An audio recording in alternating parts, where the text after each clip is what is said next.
हम पिछली क्लास में डिस्कस कर रहे थे फीमेल रिप्रोडक्टिव सेल। तो हमारा फीमेल रिप्रोडक्टिव सेल में कोई भी जब एग सेल फॉर्म होता है वो सबसे पहले ओवरी में फॉर्म होता है, ठीक। फिर महीने में एक बार ओवरी क्या करती है कि ये एग सेल को रिलीज करती है ओविडक्ट में, ठीक है। ये जो पतली सी तुम्हें ट्यूब जैसी दिख रही होगी, ये तुम्हें पतली सी ना ट्यूब दिख रही होगी, ये पतली सी ट्यूब, इसको हम बोलते हैं ओविडक्ट, ठीक है। तो इस ओविडक्ट में ये जो एग सेल है वो पहुंच जाता है, ठीक। अब क्या होता है कि जब भी स्पर्म एंटर करता है फीमेल बॉडी में, तो मान लो स्पर्म मैंने ये बना दिया, ये एक स्पर्म मान लो घुस गया फीमेल बॉडी में, तो ये स्पर्म ऐसे स्विम करके जाता है और ये ओविडक्ट में एंट्री लेता है, और ये स्पर्म फिर फाइनली जाकर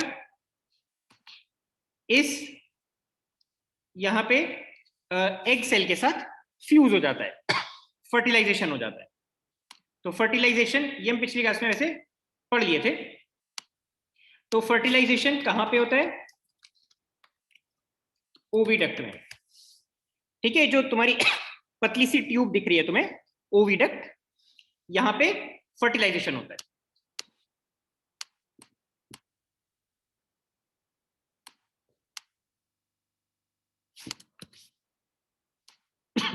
तो यहाँ पे ये चीज डिस्कस कर रखी है कि जो भी हमारे एग सेल्स होते हैं ओवरी में फॉर्म होते हैं, और फिर ये प्रोडक्शन ऑफ हॉर्मोन्स के लिए भी रिस्पॉन्सिबल होते हैं।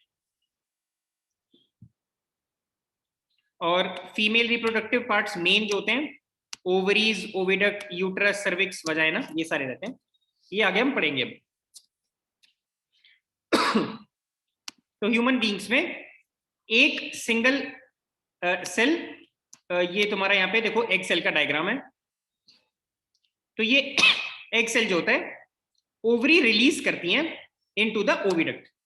ये कई बार हम डिस्कस कर चुके कि ओवरीज जो होती हैं रिलीज करती हैं सिंगल मैच्योर एग सेल, ठीक है। एक सेल वो रिलीज करती हैं, और किधर रिलीज करेंगी? ओविडक्ट में,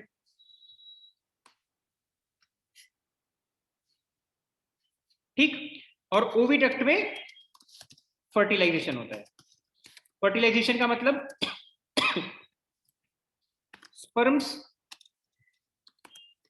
फ्यूज विद एग सेल, ये प्रोसेस टू फॉर्म जाइगोट। ये मैं कई बार तुम्हें पहले ही बता चुका हूं कि फर्टिलाइजेशन में एक सिंगल सेल फॉर्म होता है दो सेल्स के मिलने से, उसे क्या फॉर्म होता है? जाइगोट, ठीक है। अब एक बार जाइगोट फॉर्म हो जाता है, फिर वो ना बड़ा होने लग जाता है। जाइगोट सबसे पहले एक सिंगल सेल था, ये फिर बड़ा होने लगता है, इससे दो सेल्स फॉर्म होते हैं, दो सेल से चार सेल्स फॉर्म होते हैं, चार सेल से 8 सेल फॉर्म होते हैं, 8 से 16 सेल फॉर्म होते हैं, एटसेट्रा, ठीक है। तो जाइगोट धीरे धीरे बड़ा होने लग जाता है। तो यहाँ पे तुम्हें ये एग सेल का डायग्राम दिख रहा होगा, इसमें तुम लोग यहाँ पे ना एक इसका न्यूक्लियस देख सकते हो, ये न्यूक्लियस है, ठीक। ये रहा न्यूक्लियस।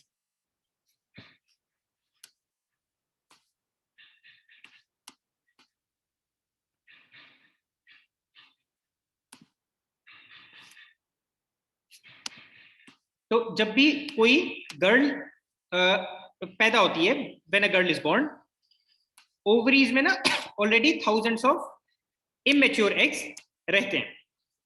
फिर जब प्यूबर्टी अटेन करती हैं लड़कियां, तो इसमें तुम्हारे कुछ कुछ जो सेल्स हैं वो मैच्योर हो जाते हैं,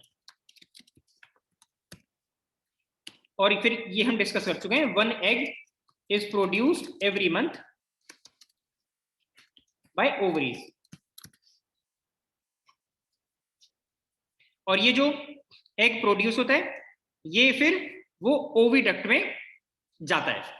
तो 100 बार मैं बता चुका अब तक, तो तुम लोग को मेरे ख्याल से याद हो गया होगा अब तक कि ये जो एग सेल है ये पहले ओवरी में रहता था और यहां से फिर वो एग सेल तुम्हारा जाता है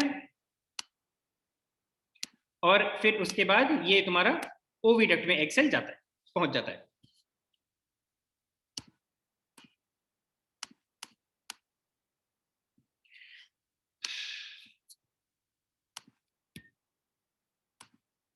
अब ये जो ओविडक्ट होते हैं, जो दो ओविडक्ट होते हैं, यहां पे तुम्हें दिख रहे होंगे दोनों ओविडक्ट।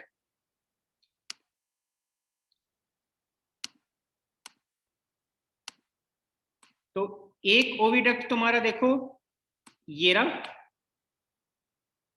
दूसरा ओविडक्ट इधर ये रहा। ये दोनों ओविडक्ट अलग अलग होते हैं और ये मिलकर तुम्हारे फिर यूट्रस में ओपन अप होता है। फिर ये जो यूटरस है ये ओपन्स इनटू द वजाइना। ठीक है, अब ड्यूरिंग सेक्सुअल इंटरकोर्स वजाइना में स्पर्म्स एंटर होते हैं। तो ये तुम्हारा मान लो स्पर्म एंटर हो गए। अब इसके बाद स्पर्म स्विम करके ओविडक्ट तक जाते हैं। ठीक है, तो ये मैं इसका डायग्राम बना दूं। ये स्पर्म्स आगे जाएंगे और ये फाइनली फिर इधर ओविडक्ट में घुस जाएंगे।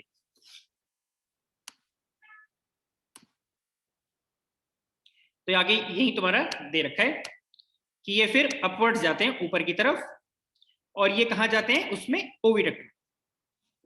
ओविडक्ट में उनको वहां पे एग के साथ फर्टिलाइज होते हैं वो।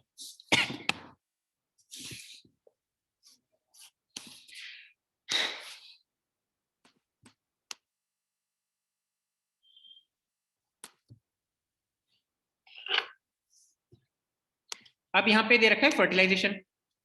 तो फर्स्ट स्टेप रिप्रोडक्शन का कौन सा स्टेप होता है? फर्टिलाइजेशन।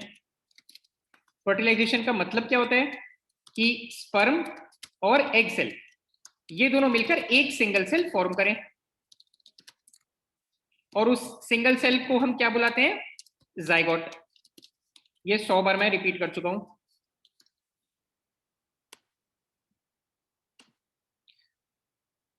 तो ये जो प्रोसेस होती है फ्यूजन की, इस प्रोसेस को हम क्या बुलाते हैं? फर्टिलाइजेशन।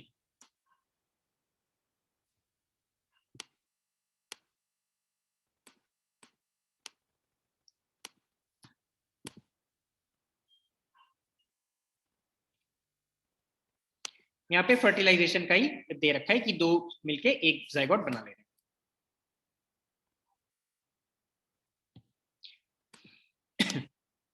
तो जब भी फर्टिलाइजेशन होता है तुम्हारे दो अलग अलग न्यूक्लियस होंगे ना, एक स्पर्म का न्यूक्लियस होगा और दूसरा एग सेल का न्यूक्लियस होगा और ये दोनों मिलकर एक सिंगल न्यूक्लियस बना लेंगे और इससे हमारा जाइगोट बन जाता है।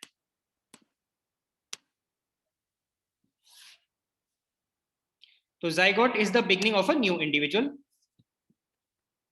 तो ये याद रखो कि कोई भी इंडिविजुअल, जब कोई भी ऑर्गेनिज्म जब पैदा होता है, ठीक है, मान लो कोई छोटा बच्चा तुम्हारा पैदा हो रहा है, मान लो कोई 1 घंटे पैदा हुआ बच्चा है, बहुत ही मतलब बस अभी पैदा ही हुआ है, न्यू बॉर्न। तो वो न्यू बॉर्न 9 मंथ्स अगो वो एक सिंगल सेल हुआ करता था। ठीक है, जाइगोट।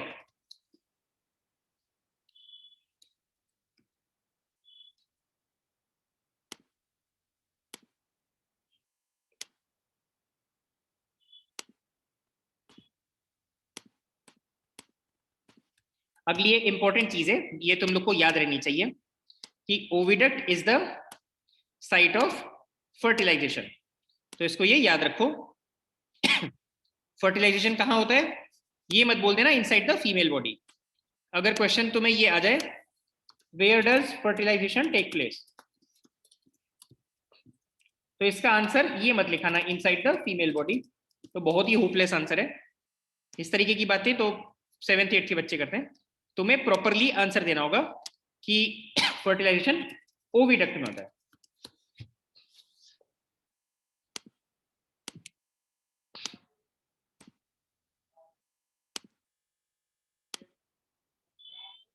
तो यहाँ पे एक बार मैं फिर से तुम लोग को ये एक्सप्लेन कर देता हूँ, कम से कम 100 बार पढ़ चुके हैं, लेकिन फिर भी देख लेते हैं एक बार। ये वाला डायग्राम देखो, यहाँ पे तुम्हें दिख रहा होगा कि एक यहाँ पे ओवरी बनी हुई है, ठीक है, और यहां से तुम्हारा एग सेल निकल रहा है। अब इस एग सेल का ना फर्टिलाइजेशन हो गया, तो यहां पे तुम्हारा जाइगोट बन रहा है।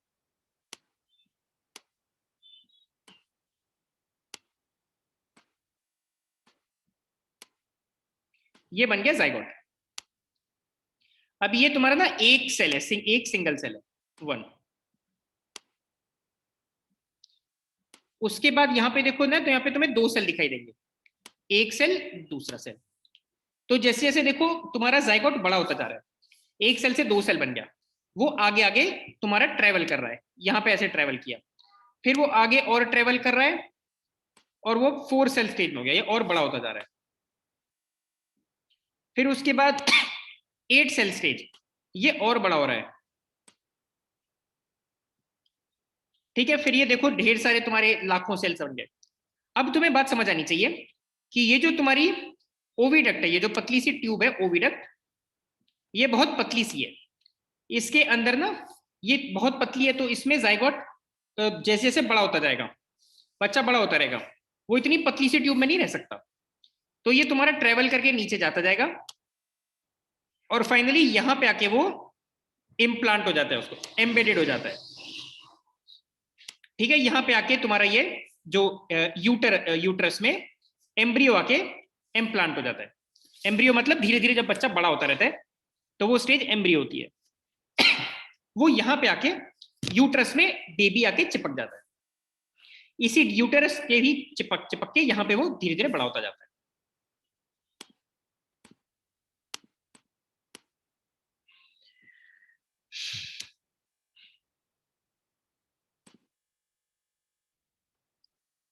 तो हम ये डिस्कस कर रहे थे कि फर्टिलाइजेशन के टाइम पर एक जाइगोट फॉर्म होता है। अब जाइगोट धीरे धीरे डेवलप्स इनटू एम्ब्रियो। एम्ब्रियो मतलब कि जो ज्यादा डेवलप्ड स्टेज होती है। एक मैं अगर यहाँ पे तुम्हें डायग्राम दिखाऊं, इससे थोड़ा बेटर तुम लोग को अंडरस्टैंडिंग आएगी एम्ब्रियो क्या होता है। तो देखो सबसे पहले तुम्हारा जाइगोट फॉर्म होता है, यहाँ पे एक सेल है। अब देखो यहाँ पे इससे 2 सेल फॉर्म हो गए जाइगोट। यहाँ पे देखो तुम्हें 4 सेल दिख रहे होंगे, इधर काउंट करोगे तो 8 सेल हैं, इधर काउंट करोगे 16 सेल हैं। इसके बाद ना सेल्स ग्रुप फॉर्म करने लग जाते हैं, यहाँ पे तुम्हारे लैक्स ऑफ सेल हैं, ठीक है, लाखों सेल यहाँ पे, तो इधर बॉल्स ऑफ सेल्स बनने लगती है, सेल्स कुछ कुछ ग्रुप बनाते हैं। इसके बाद क्या हुआ कि यहाँ पे एक एम्ब्रियो फॉर्म हो रहा है। एम्ब्रियो मतलब कि जब कुछ कुछ ना छोटे छोटे नाक कान मुंह गला थ्रोट हाथ पैर ये सब फॉर्म होने लग जाते हैं हल्की हल्की, ये जब तुम्हारा ग्रुप बनने लग जाता है वो स्टेज होती है एम्ब्रियो वाली। और इधर ये तुम्हें दिखा भी रखा है कि एम्ब्रियो तुम्हारा इधर ओविडक्ट वाली ट्यूब से निकलकर तुम्हारे इधर देखो यूट्रस पे जाके चिपक गया, ठीक है। यहाँ पे तुम लोग देख सकते हो कि एम्ब्रियो इधर जाके यूट्रस पे चिपक जाता है।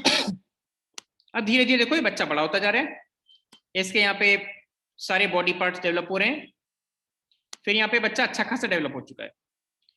तो जिस पॉइंट पर बच्चे के सारे बॉडी पार्ट वगैरह प्रॉपरली आइडेंटिफाई हम कर सकते हैं, वो स्टेज क्या होती है, फीटस। और फाइनली जब बच्चा बहुत बड़ा हो जाता है और वो अंदर फिर फीमेल बॉडी के अंदर रह ही नहीं सकता, तो पुश करके बाहर आ जाता है वो।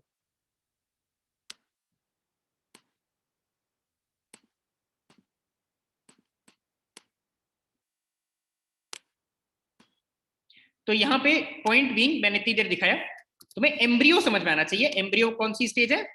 वो ये वाली स्टेज है, जब बच्चा धीरे धीरे ना उसके सेल्स अलग अलग ग्रुप बनाने लग जाते हैं, आंख, नाक, मुंह, कान, गला, हाथ, पैर, तुम्हारे सब कुछ वो सब फॉर्म होने लग जाते हैं हल्के हल्के, वो स्टेज एम्ब्रियो होती है।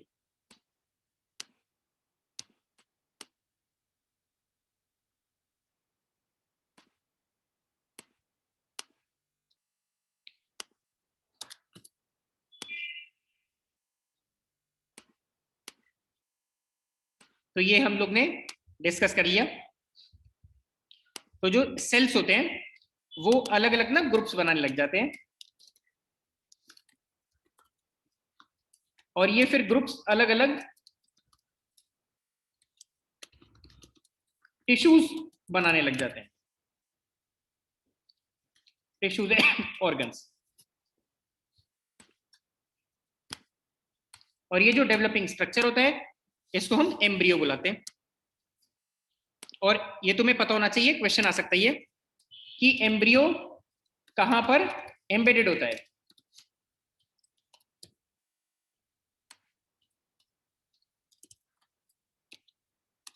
तो इसका आंसर है यूट्रस में।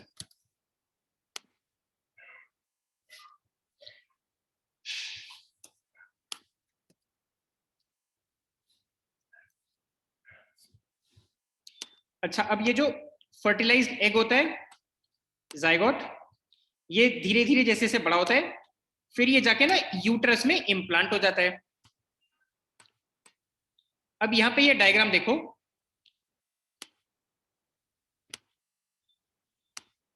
अब यहां पे तुम्हारा जो यूटरस है वो अपने आप को प्रिपेयर करता है to receive and nurture the growing embryo.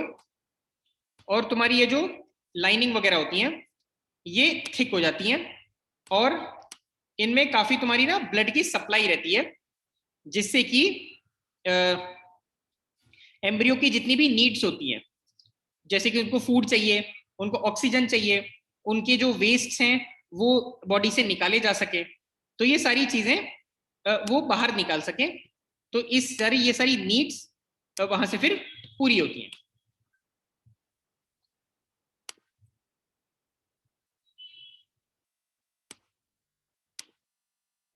तो डेवलपमेंट ऑफ एम्ब्रियो, तो एम्ब्रियो को न्यूट्रिशन कहां से मिलता है?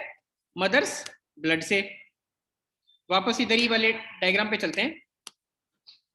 तो हमने ये क्या देखा था कि तुम्हारा ये जो एम्ब्रियो है ये लाइनिंग ऑफ द यूटरस में जाके चिपक जाता है, और वहीं पे तुम्हारी जो लाइनिंग है वो धीरे धीरे मोटी होती जाती है, और उसमें ब्लड की सप्लाई रहती है। ब्लड की सप्लाई क्यों रहती है?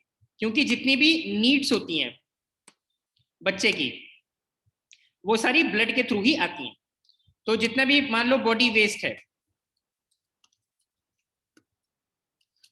जितना भी तुम्हारा ये चाहिए एम्ब्रियो है, बॉडी वेस्ट, वो सारा फीमेल बॉडी से बाहर भी तो जाना चाहिए, तो वो ब्लड लेकर जाता है। उसी तरह से जो भी तुम्हारा फूड या ऑक्सीजन की जरूरत है वो सारा ब्लड लेकर आएगा ना।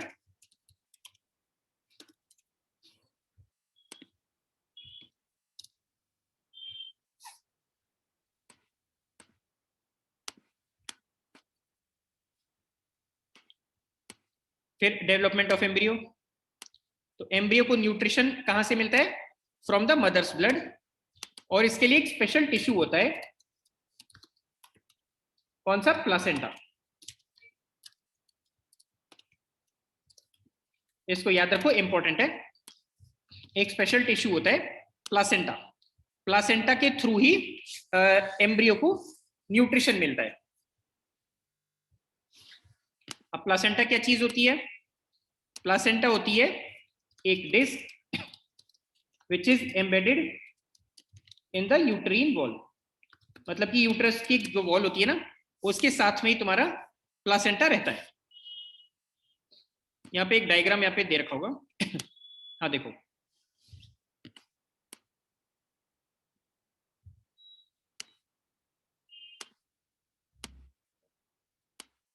तुम लोग अगर ये ध्यान से देखो ये वाला डायग्राम, तो इस साइड वाला जो डायग्राम है ये वाला, इसको देखो, ये तुम्हारा प्लासेंटा है, ठीक। और अगर मैं बच्चे से यहाँ पे बात करूं तो बच्चे के ये जो एम्ब्रियो है इसमें यहाँ पे इस डायग्राम में देखो यहाँ पे प्लासेंटा दे रखा है। तो ये जो प्लासेंटा है इसके थ्रू तो देख सकते हो कि इसको यहाँ पे जूम कर रखा है इन्होंने।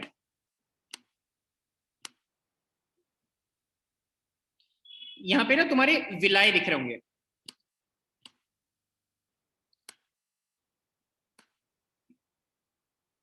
ठीक है ना, ये विलाय या, और यहाँ पे तुम्हें ना देखो मदर की ब्लड वेसल्स हैं।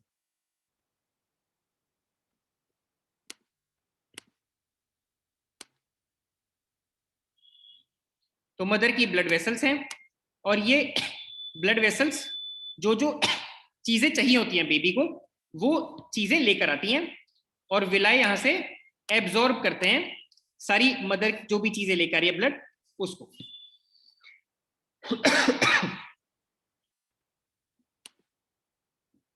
यहाँ पे ये भी दे रखा है फीटस की ब्लड वेसल्स, मतलब बच्चे जो तुम्हारा है उसकी ब्लड वेसल्स हैं, और यहाँ पे देखो मदर की ब्लड वेसल्स हैं। इन दोनों ये तुम्हारे फीटस ब्लड वेसल्स और यहाँ पे तुम्हें विलाय दिख रहे हैं। ये जो विलाय हैं यहाँ से तुम्हारा न्यूट्रिशन लेंगे और फीटस के ब्लड वेसल तक पहुंचेगी चीज। देखो यहाँ से तुम्हारा चीज आ रही है और ये विलाय लेकर फीटस के ब्लड वेसल्स तक चीजें ले जाएंगे। तो जितनी भी नीड्स होती हैं बेबी की, एम्ब्रियो की, वो एक प्लासेंटा के थ्रू मदर की ब्लड वेसल से फीटस की ब्लड वेसल्स तक, मतलब बच्चे तक, बीच में प्लासेंटा के थ्रू जाती है।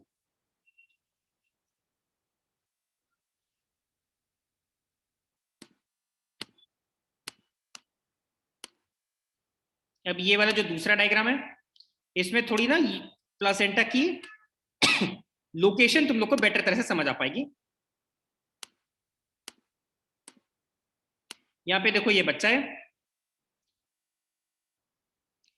यहाँ पे देखो ये यूट्रस वाली वॉल दिख रही होगी तुम्हें, यूट्रस, और इधर देखो ये पूरा ना प्लासेंटा दिख रहा होगा।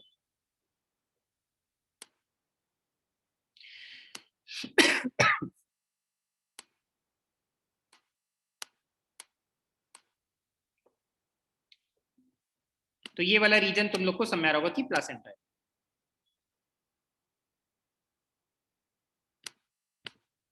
और प्लासेंटा अब तक तुम लोग को मेरे ख्याल से समझ आ चुका होगा क्या उसका रोल रहता है।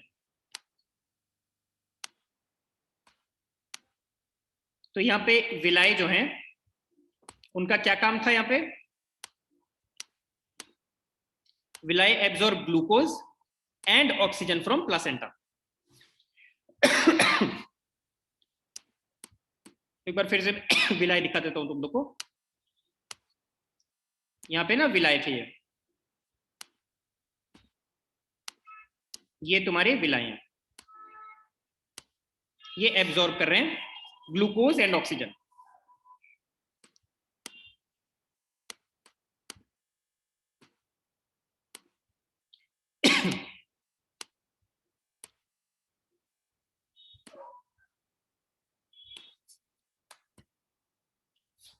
तो इसको हम रीड कर लेते हैं कि on the mother side are blood spaces. तो बेसिकली ये बता रहे हैं विलाय के एक तरफ तुम्हारा बच्चे की ब्लड वेसल्स रहती हैं, फीटस ब्लड वेसल्स, दूसरी साइड तुम्हारी मदर की ब्लड वेसल रहती है। तो और विलाय एब्जॉर्ब करते हैं एक साइड से दूसरी साइड तक, बस यही तुम्हारा रहता है सिस्टम।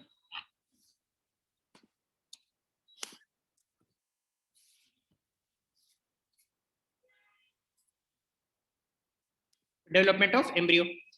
तो अब एम्ब्रियो क्या करता है, बहुत सारे वेस्ट प्रोडक्ट्स भी जनरेट करेगा।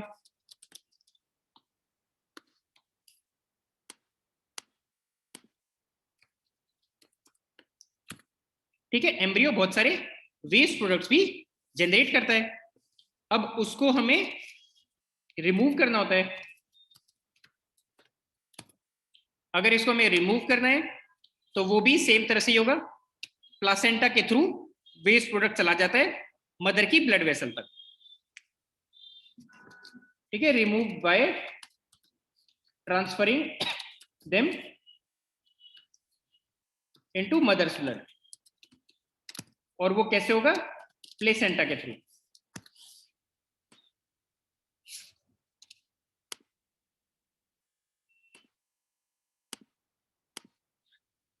अच्छा, development of the child inside the mother's body takes approximately 9 months।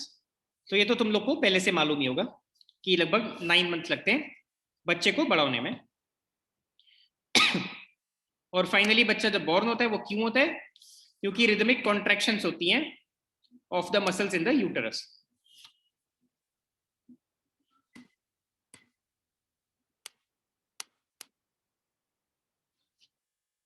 अच्छा, एक यहाँ पे अलग सा टॉपिक दे रखा है तुम्हारे एनसीईआरटी में, मेंस्ट्रुएशन। अब ये क्या चीज होती है, तुम लोगों ने शायद सुन रखा होगा मेंस्ट्रुअल साइकिल कुछ होती है। तो मेंस्ट्रुएशन वो सेम ही चीज अब हम डिस्कस करेंगे। तो फीमेल्स में जो ओवरी होती है वो तुम लोग ने अभी तक पढ़ रखा है इस चैप्टर में कि हर 28 डेज पे स्टार्टिंग फ्रॉम प्यूबर्टी एक सिंगल फर्टिलाइज्ड एग रिलीज करता है।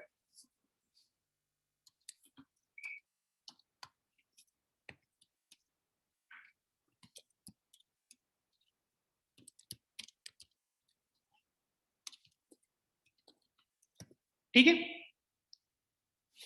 और यूट्रस अपने आप को प्रिपेयर करता है कि वो उस एग को रिसीव करे। तो इसलिए यूट्रस की जो लाइनिंग होती है ये ना थिक हो जाती है। ठीक है, अब थिक क्यों होती है और ये इसका क्या मतलब, जैसे हमने बताया कि यूट्रस प्रिपेयर्स इटसेल्फ, इसमें लिखा हुआ है ना, हमने बोला भी कि यूट्रस अपने आप को प्रिपेयर करता है। इसका मतलब ही क्या हुआ, क्या मतलब है इसका,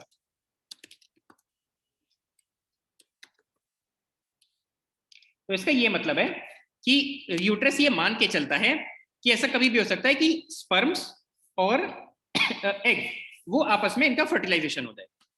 ठीक है, तो एक बार जब प्यूबर्टी की हमारी एज अटेन हो जाती है, ठीक है, गर्ल्स में, तो यूट्रस अपने आप को प्रिपेयर करता है, तैयार रहता है कि उसको एक फर्टिलाइज्ड एग मिल सकता है, उसको हमेशा प्रिपेयर होना पड़ता है। तो इस काम के लिए वो अपनी लाइन ना थिक कर लेता है। लाइन क्यों थिक करेगा, क्योंकि एम्ब्रियो को जो जो नरिशमेंट वगैरह मिलना चाहिए था वो फिर उसको वहीं से मिलेगा।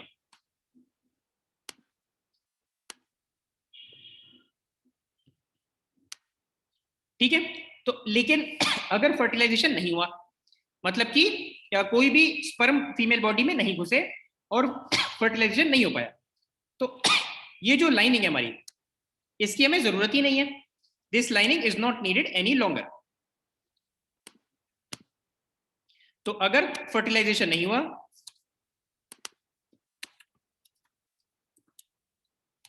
ठीक है, कोई भी स्पर्म और एग सेल का फ्यूजन नहीं हुआ, तो इससे तुम्हारा कोई एम्ब्रियो डेवलप ही नहीं हुआ।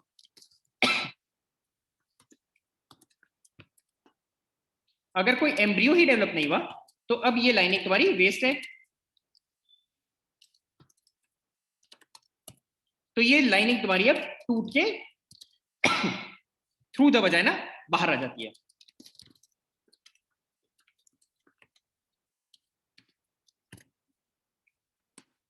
ये जो तुम्हारी एंटायर प्रोसेस है, इस प्रोसेस को हम क्या बुलाते हैं, मेंस्ट्रुअल साइकिल।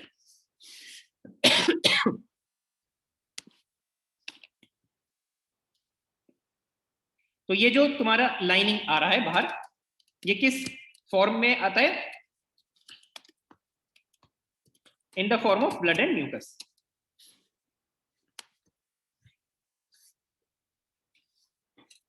तो ये जो तुम्हारी प्रोसेस है इसको मेंस्ट्रुएशन या मेंस्ट्रुअल साइकिल या मेंस्ट्रुएशन साइकिल भी हम बुलाते हैं।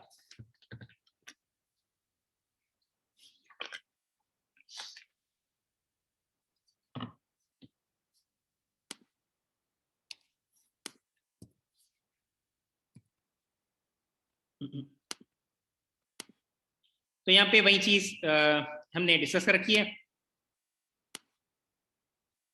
ये डायग्राम यहाँ पे देख लो। तो क्या दे रखा है, if fertilization does not occur, तो जितना भी तुम्हारा इफ जितने भी रिलीज एग हैं और थिकन्ड लाइनिंग है यूट्रस की, वो ब्लड वेसल्स के साथ डिस्चार्ज हो जाते हैं आउट ऑफ द वजाइना। तो ये प्रोसेस है तुम्हारी मेंस्ट्रुएशन वाली। यहाँ पे डायग्राम इसको देखो।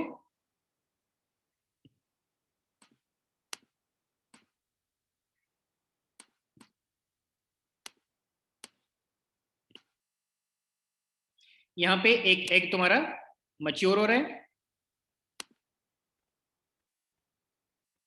इन्होंने यहाँ पे ना ये एग दिखा रखा है इस डायग्राम में, ठीक।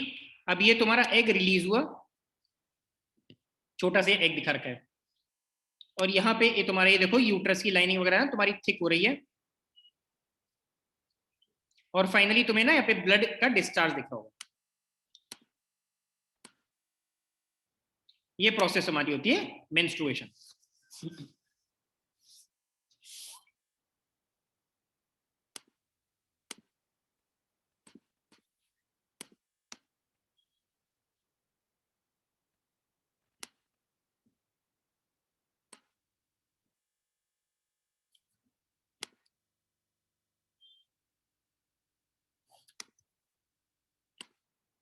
This flow of blood and other materials is called menstruation.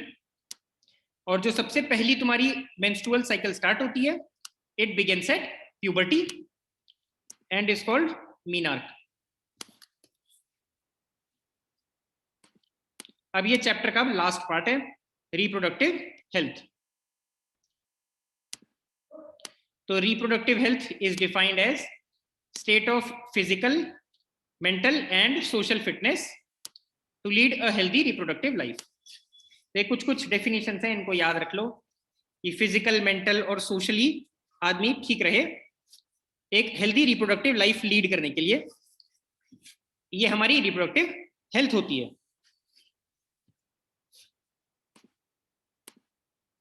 अब गुड रिप्रोडक्टिव हेल्थ जो होती है वो मेल और फीमेल दोनों को प्रोवाइड करती है अलग अलग चीजों से। एक तो फर्टिलिटी कंट्रोल मेथड्स, फिर उसके बाद awareness about how to limit their family size. इसमें कुछ है नहीं, मैं तुम्हें अलग से समझाऊं। फिर हमें कोई इन्फेक्शन वगैरह नहीं होना चाहिए, या सेक्सुअली ट्रांसमिटेड डिजीज वगैरह नहीं हो जानी चाहिए। तो ये सारी चीजें रिप्रोडक्टिव हेल्थ में बहुत इंपॉर्टेंट है।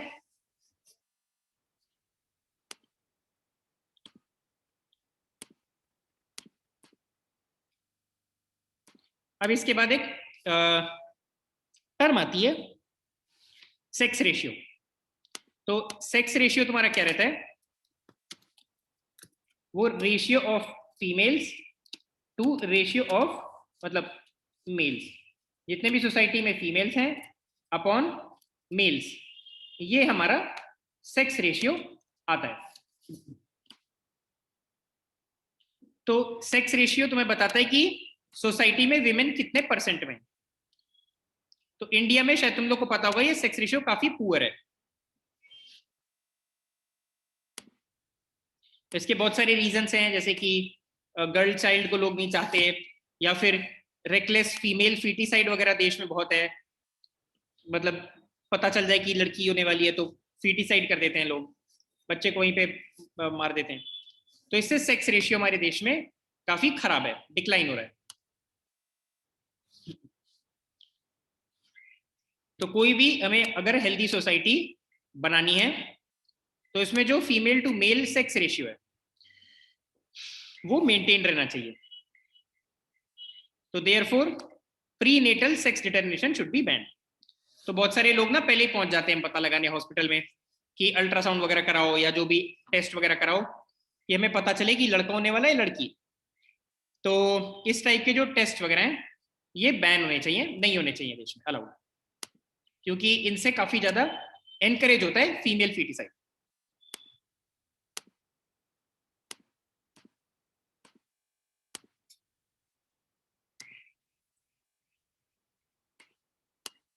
अब यहाँ पे बर्थ कंट्रोल के बारे में दे रखा है। तो किसी भी टाइप का सेक्सुअल एक्ट जो होता है, ठीक है, उसमें हमेशा एक पोटेंशियल तो रहेगा ही कि उससे कोई भी फीमेल प्रेग्नेंट हो जाए, ठीक है। अगर फर्टिलाइजेशन हो गया,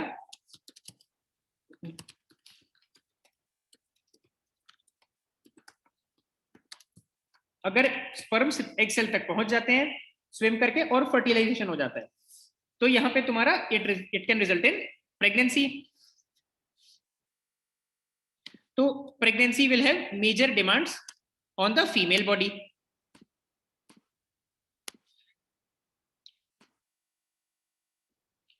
और अगर कोई फीमेल रेडी नहीं है, तो मान लो उतनी एज ही नहीं है कि वो एक बच्चा को कैरी कर सके, तो फीमेल की हेल्थ बहुत ज्यादा एडवर्सली अफेक्ट हो सकती है।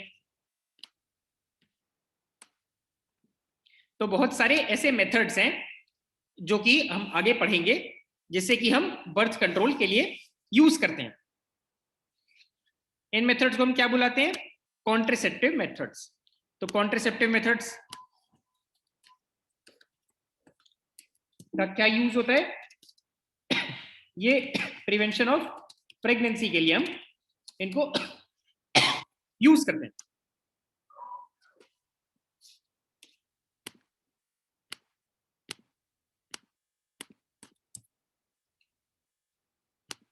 तो बर्थ कंट्रोल मेथड्स के 4 मेथड्स हम पढ़ेंगे। एक तुम्हारा बैरियर, दूसरा हार्मोनल, तीसरा केमिकल मेथड और चौथा सर्जिकल मेथड।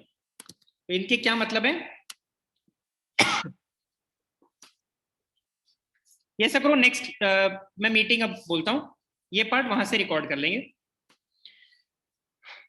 ये सेम लिंक रीजॉइन करो सब लोग।